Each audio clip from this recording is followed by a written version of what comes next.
bit more, Professor Mehta. You can start now. Okay, but let me introduce first Professor Edward Witten, although everyone knows him very well. But I want to give a brief overview about him. Professor Witten, born in 1951 in Baltimore, and he received his PhD in physics from Princeton University in 1976. He has authored and co-authored more than 700 highly influential scientific papers in collaboration with leading physicists worldwide. His research has accumulated around 270,000 citations, and his age index stands at an exceptional number. This is what I see. It's nearly 214, and make him the highest age index speaker at the International Conference on Holography and Applications from the very beginning of this conference series to the present. Professor Witten has been awarded nearly every major award in physics and mathematics, including MacArthur Fellowship, Albert Einstein Medal, Fields Medal, National Medal of Science, Crawford Prize, Lawrence Medal, Isaac Newton Medal, Breakthrough Prize in Fundamental Physics, Kyoto Prize, and again, once more, two times he received the Albert Einstein Award. He is best known for his profound contributions to string theory, M theory, quantum field theory, which have revolutionized our understanding of fundamental physics. Now it's my great honor to invite Professor Edward Witten to deliver his talk on Introduction to Black Hole Thermodynamics. Professor Witten, thank you very much, and then this is your turn. Well, thanks very much for the kind invitation, and it's a pleasure to have the opportunity to speak to this meeting. Let me try sharing my screen.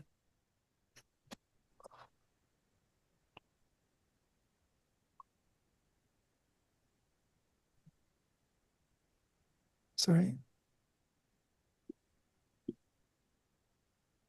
Yes, we can see it. You can see it, but unfortunately I can't see it. Um,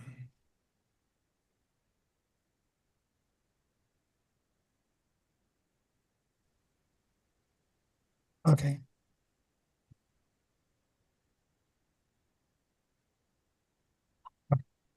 I think now you can see it still, can you not? Yeah, it's great. Okay. Go So, ahead. so as you can see from my title, this talk is going to be an introduction to black hole thermodynamics. And I am glad I'm speaking before Lenny because this is definitely a more elementary talk than Lenny's will be. And so I might start by saying that there's one thing that almost everyone knows about a black hole, even people who aren't physicists. Entering a black hole is a one-way street.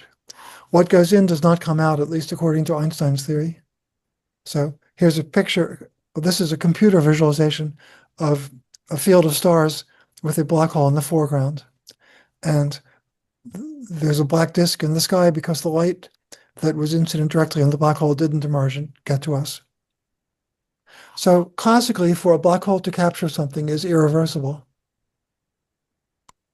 But there's a conflict between irreversibility and the fact that laws of nature are actually believed to be completely symmetric between past and future, or in other words, invariant under time reversal. But we see irreversibility in everyday life. For example, when we break an egg, breaking an egg is irreversible. There's a nursery rhyme about it in English. Humpty Dumpty is seen as an egg sitting up on a wall, and once the egg falls and breaks, all the king's horses and all the king's men can't put it back together again. Well, the basic idea of black hole thermodynamics is that the irreversibility that we find, according to Einstein's theory, in black hole physics is of the same nature as the irreversibility in everyday life. How do we understand irreversibility in general? In the 19th century, physicists understood that the basic principle behind irreversibility is the second law of thermodynamics. The entropy S counts the logarithm of the number of microscopic states available to a system once its macroscopic state is specified. For example, once variables like the total energy and total number of particles are known. An irreversible process is one in which the entropy increases. And that's what irreversibility means in ordinary physics. Differently put, an irreversible process is one in which the number of possible microstates, given the macroscopic observables, increases. The second law says that S is always a non-decreasing function of the time. A corollary is that a process in which S actually increases is irreversible, or at least prohibitively hard to reverse. It's important to stress that the second law isn't true in every state, only in a generic state. There are some states of the broken egg sitting on the ground such that it would spontaneously reconstitute and jump up on the wall. But only a very tiny fraction of all states of the broken egg on the ground have that property. The reason for irreversibility is that in practice, we're not able to manipulate the broken egg to put it in just the right state where it would spontaneously reconstitute and jump up on the wall.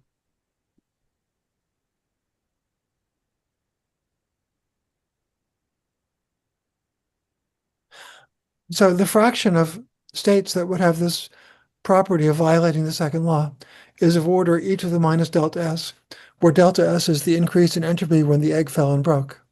And delta S is more or less proportional to the number of molecules in the egg, or at least in the eggshell, or where it broke. So delta S is a very big number, and e to the minus delta S is a ridiculously small number. So in practice, we're never going to be able to put the broken egg back together again. By analogy, we anticipate that if, for example, a table or chair falls into a black hole, the black hole might spontaneously eject that body the next day, but this is prohibitively unlikely. Black hole thermodynamics started with the work of Jacob Bekenstein. Inspired by questions from his advisor, John Wheeler, Bekenstein asked what the second law of thermodynamics means in the presence of a black hole. As we just discussed, the second law says for an ordinary system that the entropy can only increase. But if we toss a cup of tea into a black hole, the entropy seems to disappear. Bekenstein wanted to generalize the concept of entropy so the second law would hold even in the presence of a black hole. For this, he wanted to assign an entropy to the black hole. So, since he wanted a second law, he needed a property of the black hole that can only increase. What's that property? It's not true that the black hole mass always increases. A rotating black hole, for instance, can lose mass as its rotation slows down, which you can achieve if you inject matter with the opposite sign of the angular momentum of the rotating black hole. This is actually believed to be important in understanding jets that come from black holes at the center of galaxies. But there is a quantity that always increases.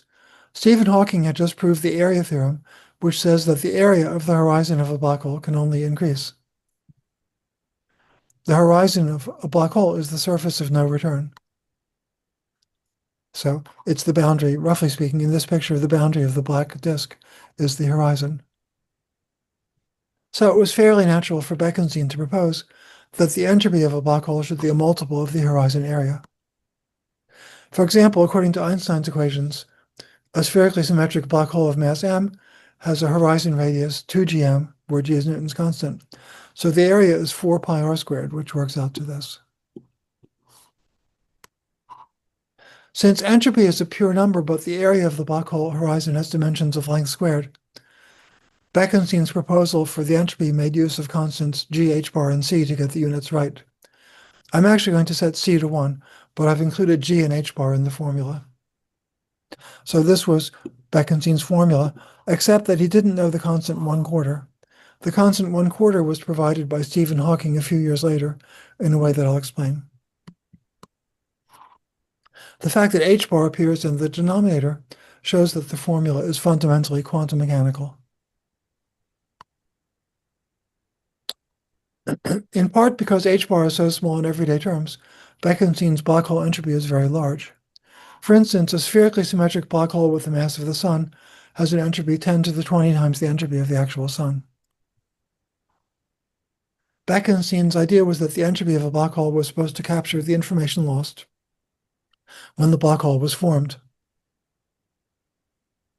He interpreted it as the logarithm of the number of possible ways the black hole might have formed. And he proposed a generalized second law, saying that the generalized entropy always increases. Here, or at least always increases in all processes we can observe in practice.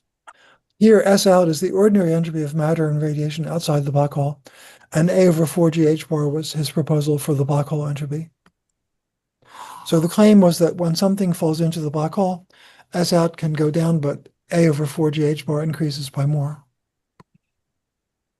Bekenstein made a few tests of the generalized second law. Here's a representative one. So first of all, Bekenstein assumed that in this formula, S out was thermodynamic entropy. So the formula, as he wrote it, only makes sense if the matter and radiation outside the black hole is in a form to which thermodynamics applies. So for example, you could consider black body radiation falling into the black hole. So shine photons with wavelength lambda and energy 1 over lambda on the black hole. The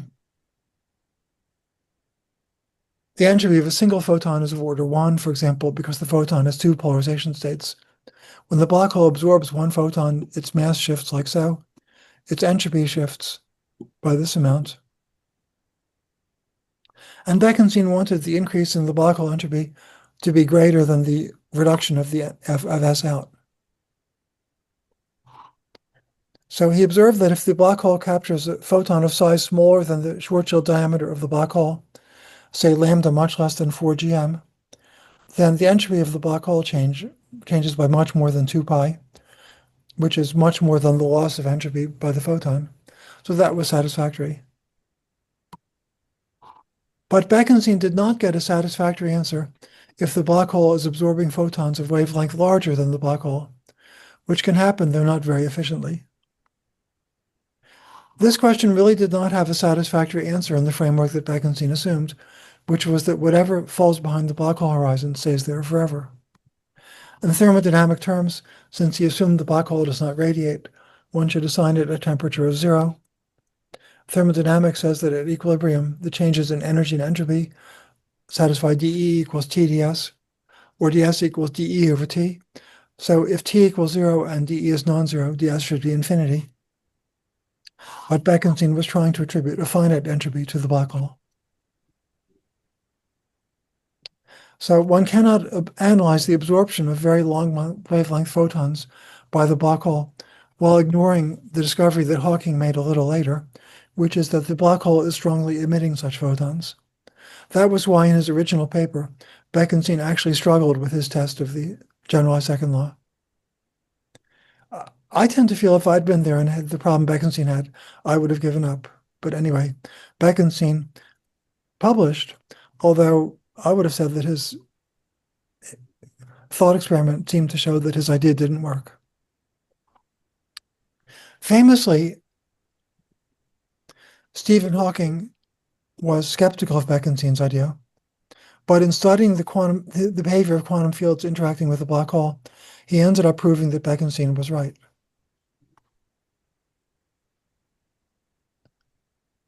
Sorry, I have to start the slideshow again. So in the process, Hawking made his greatest discovery. At the quantum level, a black hole is not really black. It has a temperature proportional to h bar. In hindsight, one might have guessed that as follows. We have dE equals TdS, and for a black hole, E is the mass, which is independent of h bar, but Bekenstein's entropy was of order 1 over h bar, as I showed. So the temperature should be of order h bar. And that means the temperature vanishes in the classical limit, in agreement with Einstein's theory where classically a black hole is completely black.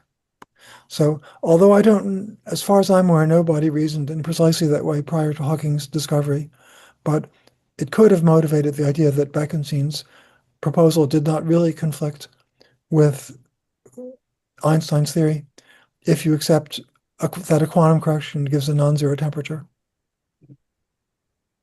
Anyway, Hawking made his greatest discovery that quantum mechanically a black hole does have a temperature proportional to Planck's constant. As preparation for explaining what he did, I want to recall the idea of a Penrose diagram as a way to depict and visualize spacetime.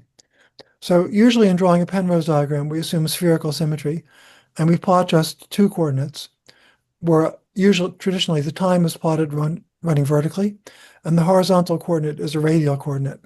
which in the case of Minkowski space would be the distance from the origin. So here's a Penrose diagram of Minkowski space.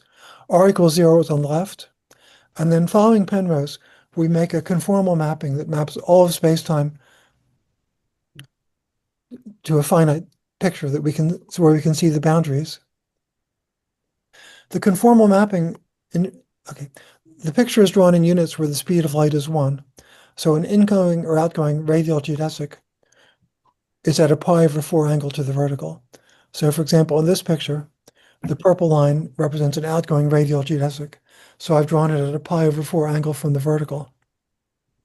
Then, since these angles, or the notion of a null line, is conformally invariant, Penrose makes a conformal mapping that maps future null infinity to a finite distance, past null infinity to a finite distance. Spatial infinity is this right vertex of the triangle, and the future, far future and the far past are the points labeled I plus and I minus. So a massive observer who doesn't accelerate, if you remain more or less at rest, you begin your life at I minus and you end your life at I plus in this picture. Now, Hawking made his discovery by analyzing the behavior of quantum fields in a black hole geometry. So here I've displayed the Penrose diagram for a black hole. It has a lot in common with the picture of Minkowski space, but the main difference is that the far future is this point up here labeled I plus, and from I plus you cannot see the whole spacetime.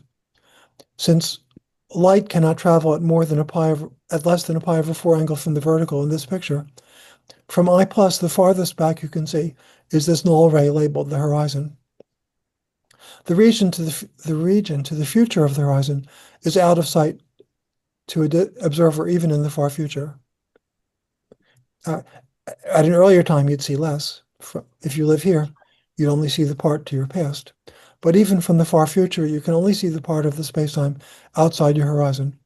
Beyond the horizon, space collapses to a singularity depicted schematically by this wiggly line. The part of the spacetime occupied by the star has been shown in green.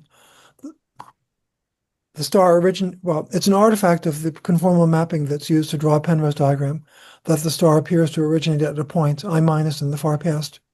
Then the star fills out this portion of the spacetime shown in green and ends its life behind the horizon, collapsing to the singularity.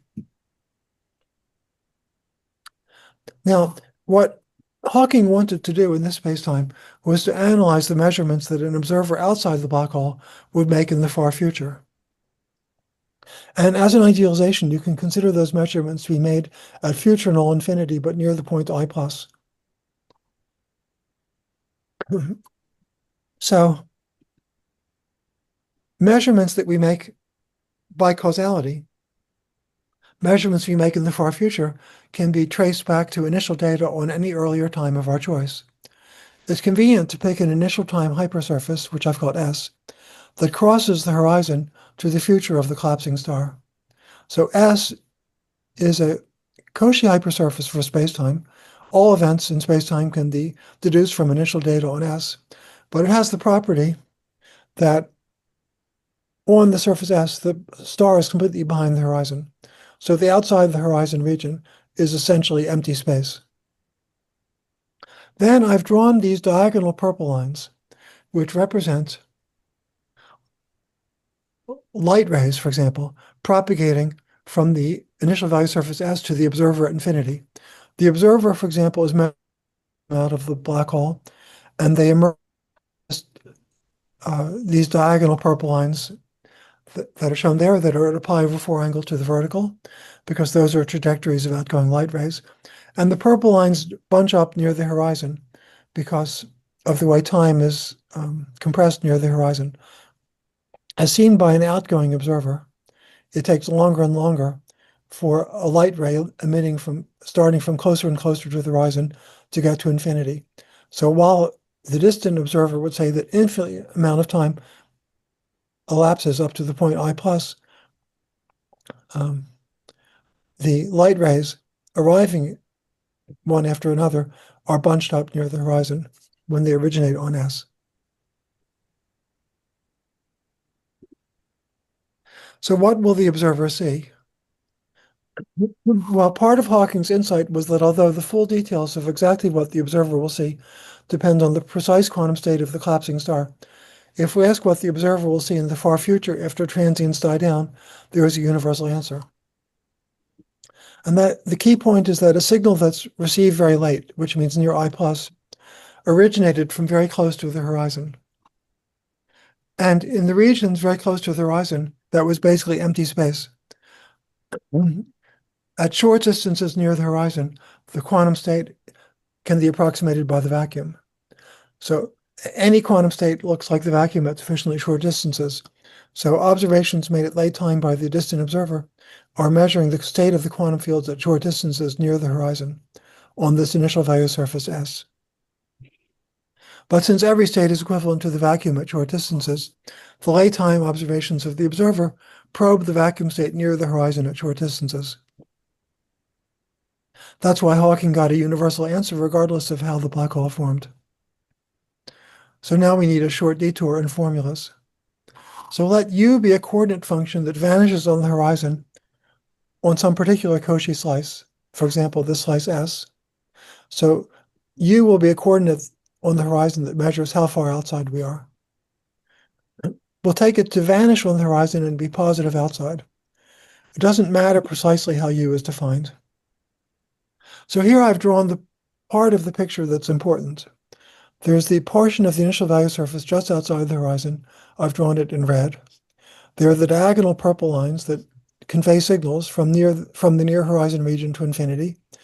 And the observer at infinity measures time using Minkowski spacetime because the observer at infinity is in an asymptotically flat region where you would use ordinary time to measure an ordinary measure of time. So let t be the time at which the signal is detected by an observer at infinity. U is the time at which it originates near the horizon. The relation between U and t is this one, which you can find from Einstein's description of the behavior of light in a gravitational field. If you solve the geodesic equation for an outgoing radial null geodesic originating at the position U outside the horizon, there will be some time t at which it will emerge. And this t diverges as U goes to 0 because if U is negative, the signal never emerges, but it diverges only logarithmically. So t is a constant 4gm times the log of 1 over U, plus an integration constant and corrections of order U. These depend on exactly how U is defined, but the important logarithmic term was universal. Well, it might not seem that dramatic that t grows logarithmically as U approaches the horizon, but if we invert the formula to express U in terms of t, it does become dramatic. The formula says that U is exponentially small if t is large. So a late time measurement by the distant observer is measuring physics near the horizon at exponentially small distances. And you don't have to wait very long. So signals of a late time observer originated from exponentially close to the horizon. And as I said, at sufficiently short distances, any state looks the same and is equivalent to the vacuum. So Hawking got a universal answer because the late time measurements probe the vacuum at short distances. But you don't have to wait very long in human terms. For example, for a black hole with the mass of the sun, 4gm is something like 10 microseconds. So if t is 1 second, this is something like e to the minus a few hundred. So U becomes fantastically small just 1 second after the black hole formed. So in human terms, after very short times, we're probing the vacuum at incredibly small distances. For example, accelerators in the real world probe the vacuum down to 10 to the minus 16 or at best 10 to the minus 17 centimeters. But here, after 1 second, we'd be at something more like 10 to the minus 100 centimeters. The only catch is that since the signal gets redshifted on its way out, we don't get to really see ultra-high energy particles. What will the observer at infinity measure? The observer at infinity probes the radiation by measuring a quantum field psi of t. In the real world, it would probably be the electromagnetic field, but I'll consider a simpler model for brevity. A typical observable that might be measured is the correlation between the values of psi of t at two different times t and t prime, a two-point function. So in the real world, you'd be computing the spectrum of photons coming out of the black hole. But microscopically, the spectrum of photons is the Fourier transform of the two-point function. So in the real world, you'd measure the two-point function of the electromagnetic field as a function of the time separation, t minus t prime.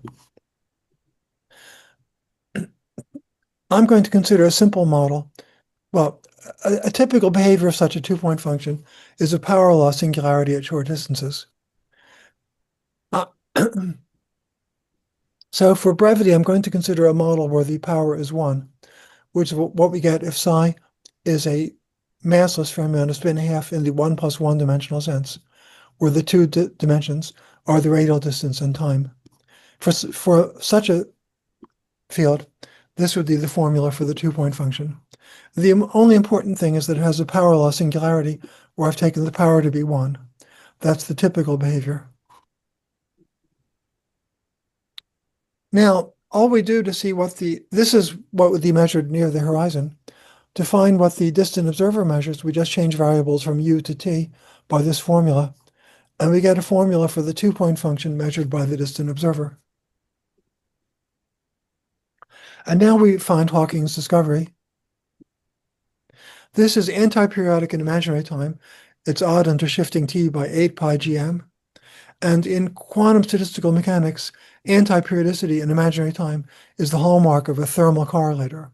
So this formula is, in fact, a thermal correlator for the fermion psi at a temperature known as the Hawking temperature being 1 over 8 pi gm.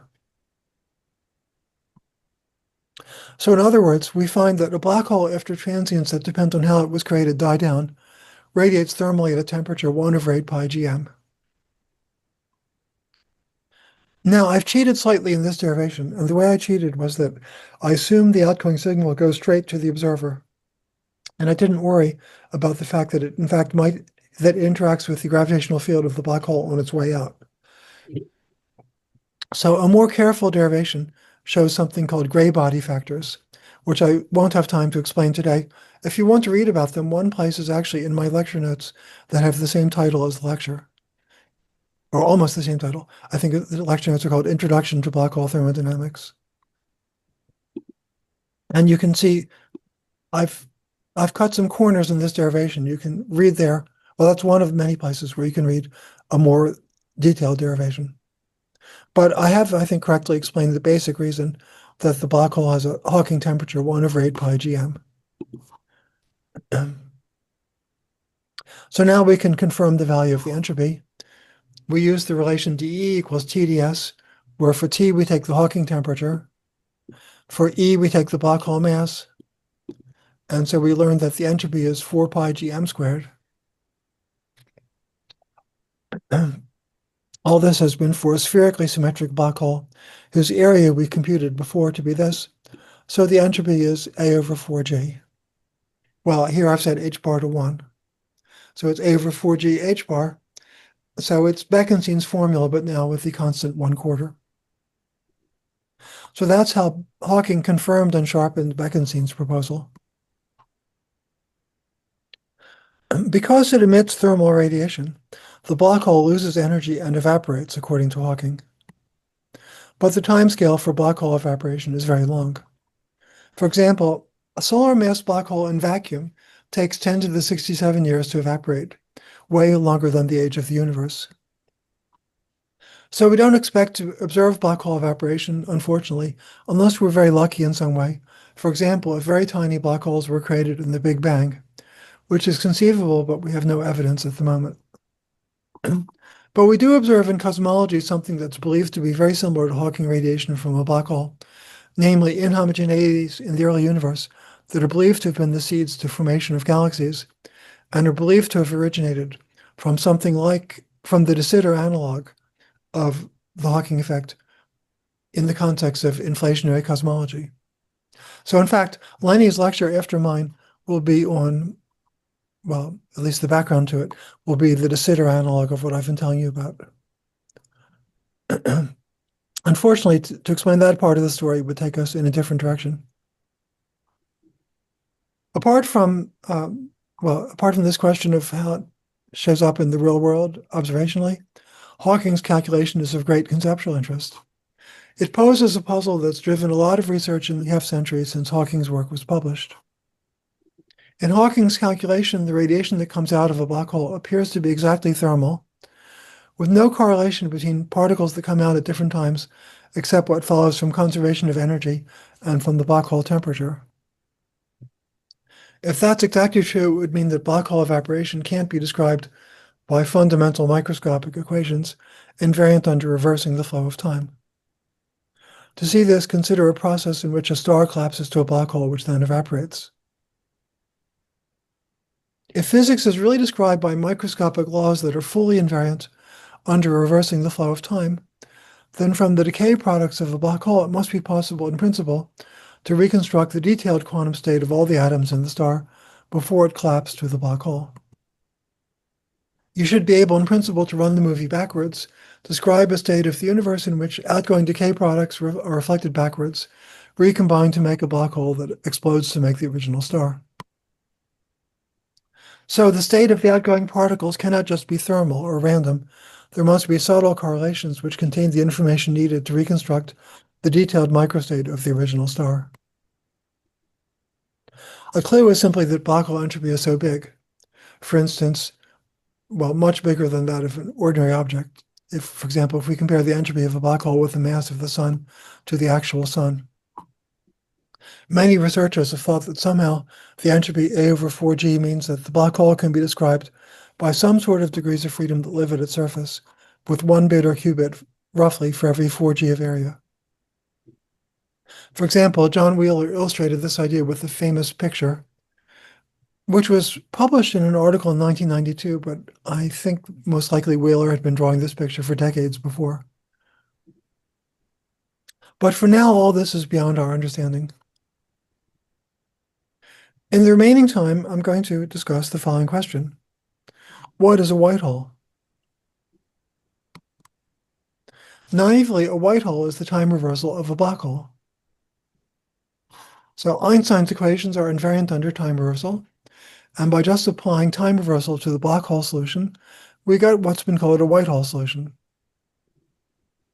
So in the black hole, the star collapsed to make a black hole, and the black hole has got what's called a future singularity that bounds the region that an outside observer can see. If we time reverse it, we get a picture that has what's called a white hole singularity in the past, and there's a past singularity that bounds the region that an outside observer can influence. The outside observer can see everything. Well, it can see everything in the space-time because you could go up to I plus and everything is in your past. But you can't influence the part of space-time that's to the past of this diagonal black line.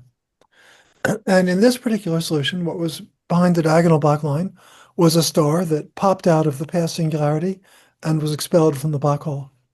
Sorry, from the white hole. And in the future, there's no white hole, there's only a star. So while in A, we see the collapse of a star to make a black hole, in B, a white hole spontaneously turns into a star. So the question I want to discuss in the remaining time is, what would you say about a white hole from the point of view of black hole thermodynamics? Well, classically, anything can fall into a black hole, but nothing can come out. So time reversal says that anything can come out of a white hole unpredictably, in the sense that an outside observer has no way to know what will come out, but nothing can fall in. So a white hole is a little like a mini Big Bang from which matter, or in the particular example I've drawn, a star, emerges in an unpredictable fashion.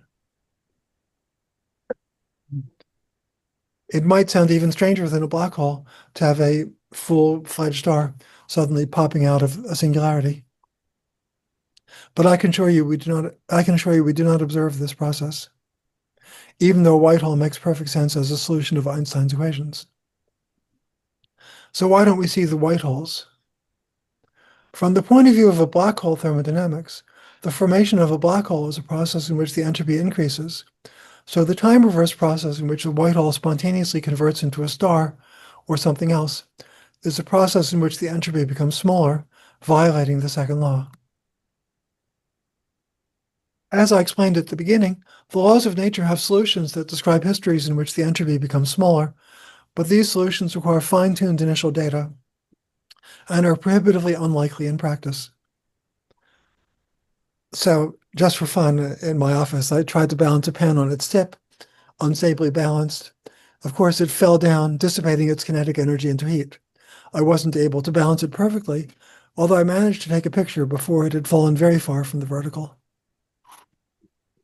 So the laws of nature have time-reverse solutions in which the pen, initially at rest on the table, spontaneously absorbs energy from the air in the table and rises up, ending at an unstable position in which it's balanced on its tip. I wasn't able to achieve that. But we never see such behavior in practice because the initial conditions that would lead to such behavior are prohibitively rare and fine-tuned. By analogy, black hole thermodynamics suggests that the white hole spacetime is similarly fine-tuned, and an infinitesimal perturbation can prevent white hole behavior and the decrease of entropy. In fact, the mechanisms by which this happens was essentially described by Erdely in 1974, around the time of black hole thermodynamics, but without making connection with black hole thermodynamics. And I actually do not know who first made this connection. So if anyone on the call happens to know, please let me know. So anyway, I don't know the proper reference to what I'm about to say. But anyway, the mechanism by which one finds that that infinitesimal perturbation can prevent white hole behavior is essentially the time reversal of the mechanism by which Hawking discovered black hole evaporation. So remember, Hawking's reasoning depended on an enormous exponentially big redshift that an outgoing particle experiences as it propagates from the region near the black hole horizon to the region at infinity where it might be detected by the outside observer. The particle that's eventually detected by the outside observer with moderate or even small energy had an extremely large energy as it was leaving the black hole horizon. I should have stressed that for an ordinary black hole, the Hawking temperature is very small, roughly because it's proportional to Planck's constant. And the wavelength of a typical photon coming out is the size of the black hole. So the particles that come out have very low energies, even though they originated near the horizon with exponentially big energies. That's because of the huge redshift between the region near the horizon and the region of the outside observer at infinity. Let's just consider the time reversal of this. In the time reversal, an observer far from the white hole sends in a particle of very low energy, or a few particles, for example, a few low energy photons. And by low energy, I mean very, very low energy. These photons can have Compton wavelengths of order, de Broglie wavelengths of order the Schwarzschild radius of the black hole. So for a solar mass black hole, these would be ridiculously low energy photons. Well, the time reversal of the redshift that Hawking exploited is a blue shift. By the time the incoming photons reach the star, they have an astronomically large energy. So, in part B of the picture, I've actually drawn, labeled by gamma, a purple line parallel to the horizon, a diagonal ingoing line at a pi/4 angle to the vertical. It represents an incoming photon that the distant observer emitted in the far past with a very low energy, but by the time it reached the star, it had a trans-Planckian energy, an astronomically big energy, an energy actually comparable to the rest mass of the star.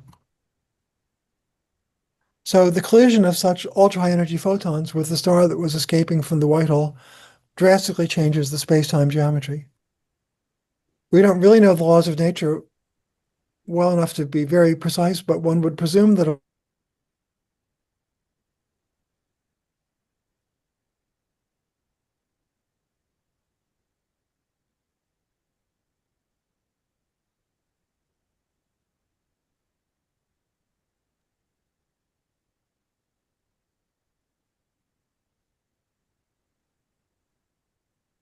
I think he disconnected.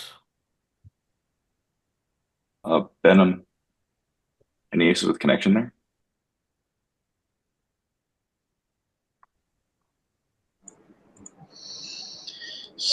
seems he's disconnected. Let me inform him.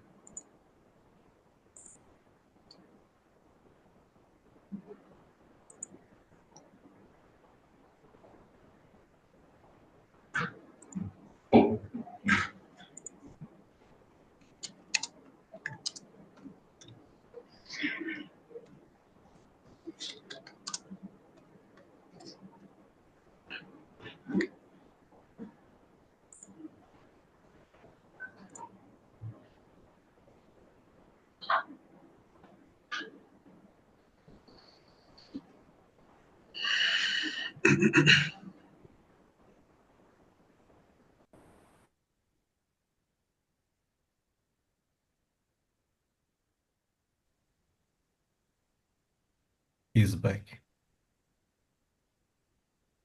Professor Witten?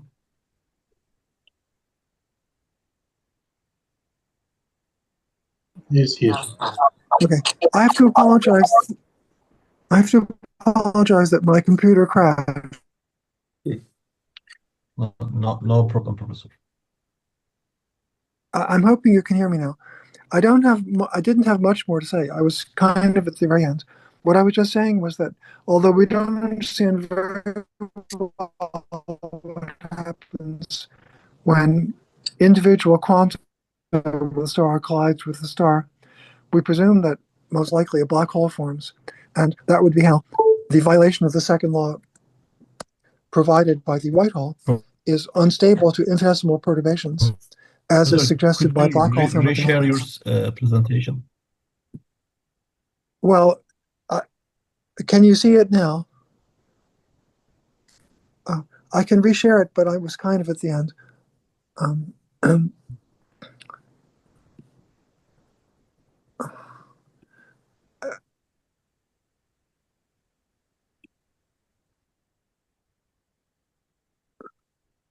I can try to reshare it, but the computer crashed, so I'm having a little trouble. I apologize for that, but um, I'll be able to rejoin in a second. But I don't have much more to say. I'll just show my final slides. Okay, Professor, we can wait.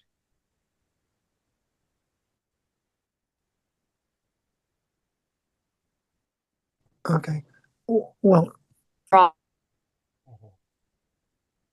okay. Well, I'm back and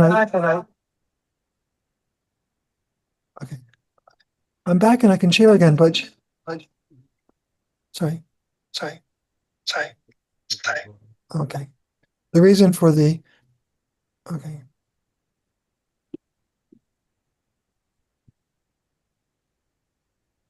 So my screen sharing is paused. I think they want I have to start it again. But there isn't much to show you. I was practically finished. Okay, it's not letting me share again. Okay, Professor, take your conclusion. I think Yeah, we can take the I'll just question I'll if just there are state my any. conclusions. My conclusion was that I'd almost finished explaining why the Whitehall behavior is unstable against small perturbations.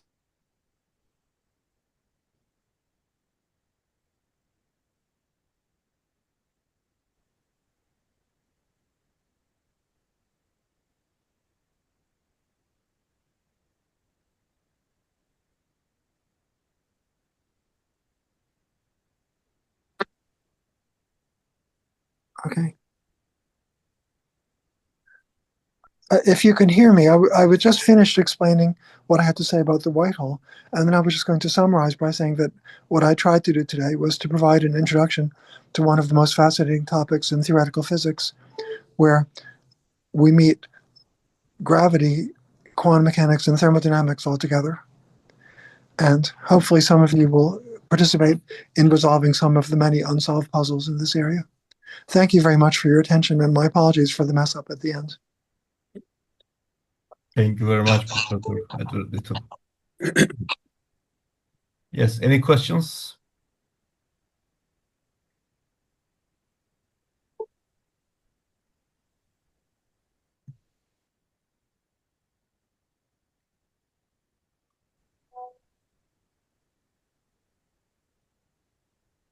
Can I ask one question? Yes, please. Sure. Thank you for the great talk. My question is, can white holes actually exist in our universe, or are they just mathematical solutions with no physical meaning? Well, it's a little bit like asking if the second law can be violated. So it would appear, as far as we understand, that the laws of nature have solution. The white hole makes sense as a solution and even makes sense quantum mechanically, but it's prohibitively unlikely. It's like the pen balanced on its tip in unstable equilibrium. So what I tried to show at the end of my talk is that the violation of the second law, represented by a white hole, is unstable to an infinitesimal perturbation. So you tell me what you think about a pen balanced on its tip in unstable equilibrium. Would you say that that can happen, or would you say it's only a mathematical artifact?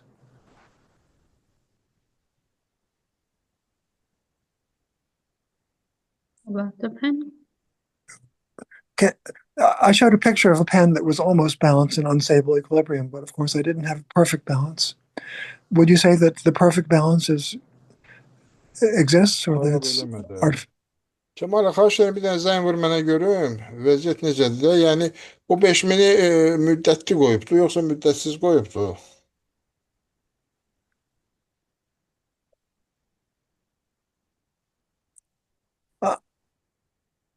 I think the quantum mechanical answer, I think in Newton's law of the pen, Okay. you'd say that the solution with the unstable solution exists, but its probability is zero.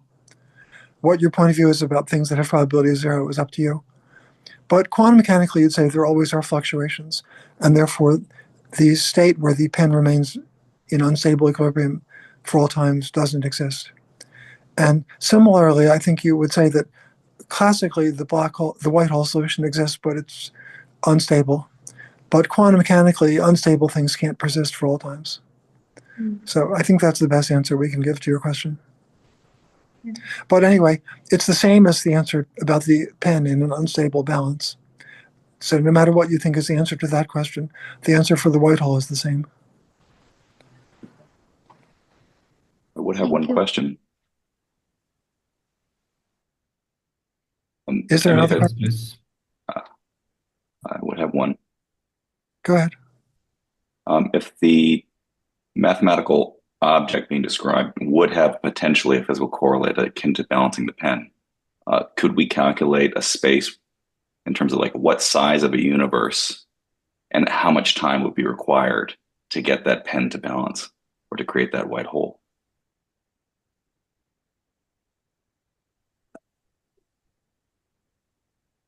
Well, I'll just give a general answer.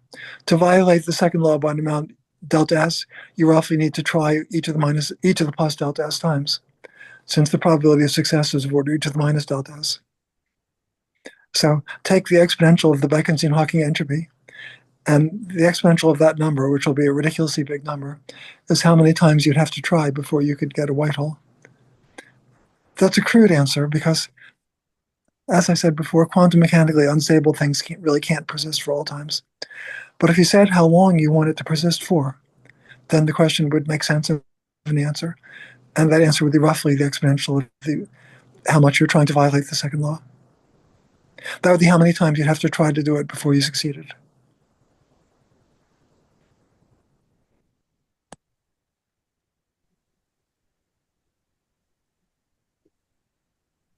So I also have a question if I Go ahead. so my question is about the first part of your charge about the actually temperature you defined, which is kind of the rotation of time. Standard method in statistical mechanic, quantum statistics. So from based on my understanding, temperature, which is actually the imaginary part of imaginary change of the time, is unobservable. Temperature is something that we can, let's say, observe that. So Yes. why don't we have time as an observable? So even in standard quantum or quantum field theory, time is always a parameter. It is not a kind of operator or observable. So that's a basic question I do have. Well, I don't have much of an answer. My answer, the Einstein put time in space time.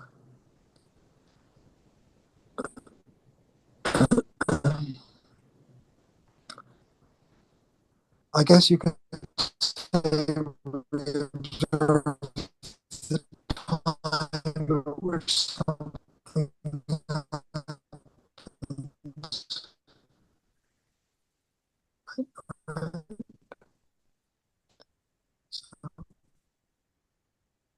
But anyway, I don't have anything useful to say concerning your question. Are there any more questions?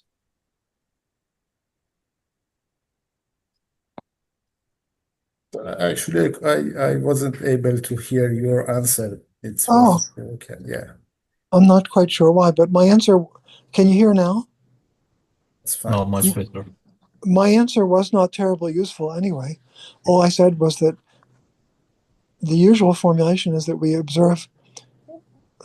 study observables that depend on space-time points. But of course, you can turn it around and say that we observe the time at which some event occurs. The ice melted at 2 o'clock or whatever. So if you know an event is going to happen, you might say you observe when it happens. But anyway, I don't have anything useful to say, regrettably. Thanks. Are there any more questions? Yes, Professor, I have. You mainly talk about on the entropy of the black holes, and as we know, the entropy is very closely related with the information theory.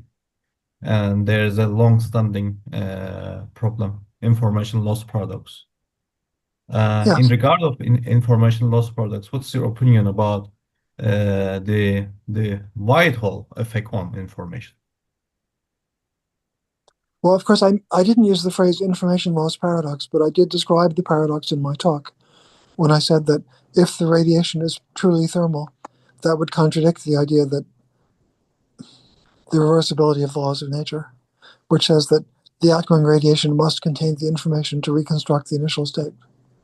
So that was a statement in words of the paradox without using the phrase information paradox. My main comment on it is that at least some progress was made in recent years, especially with the story of Pennington and Almeri and others, Almeri, Engelhardt, Mayroff, and Maxfield, which where they showed that after the page time, the outgoing radiation does contain part of the information behind the black hole horizon. So there's far from being a complete story, but there has been real progress with the information paradox. Okay, thank you. Professor Witton, we don't want allow you to leave the conference because the organizers warned me to take the mass photo before you leave. Okay. So I can ask everyone to open their cameras. So we take the mass photo as a memory of this fourth international conference on holography and applications. So I think Behnam will arrange us better.